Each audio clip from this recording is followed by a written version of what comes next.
Diet, এটা খুব fancy ওয়ার্ডে দাঁড়িয়ে গেছে, কিন্তু ডায়েটটা কি?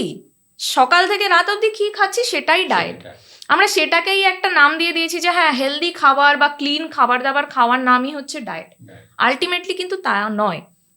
সকাল থেকে তুমি যা খাচ্ছ রাত অবধি আমি যা খাচ্ছি সেটাই আমাদের ডায়েট।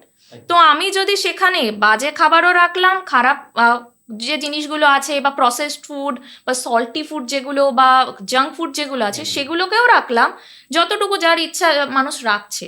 এবার সেখানে অবশ্যই কোয়ান্টিটি মেনটেন করতে হবে, তার সাথে আমার ভালো খাবার। তো ওই দুটোকে ব্যালেন্স করে চলতে পারলে আমরা অলরেডি 50% এগিয়ে গেলাম জার্নিতে। শিখতে হবে এই জিনিসটা। একজন ডায়েটিশিয়ানের কাছে যখন যাচ্ছ বা যাচ্ছেন আপনারা, তো সেখানে গিয়ে এই জিনিসটা বুঝতে হবে যে কিভাবে আমি ব্যালেন্স করে চলবো। আমার ডেলি লাইফে আমি কতটা ভালো খাবার কিভাবে খাবো, কিভাবে কম্বাইন করব, খারাপ খাবারটাও যদি আমাকে খেতে হয় আমি উইকলি বেসিসে বা মান্থলি বেসিসে কতটা খেলে আমার প্রবলেম হবে না।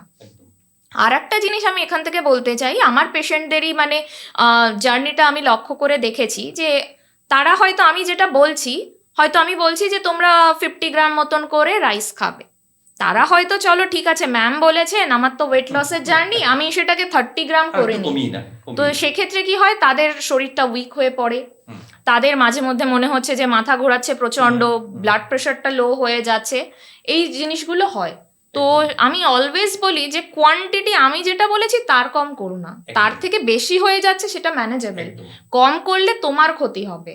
তো এই জিনিসটা মাথায় রাখা যে যতটুকু বলা হচ্ছে তার থেকে এক আধ দিন বেশি হয়েই যেতে পারে, কারণ আমরা মানুষ, ভুলভ্রান্তি হতে পারে, টাইমে চেঞ্জেস একটু আসতে পারে, সবাই বিভিন্ন কাজের সাথে যুক্ত।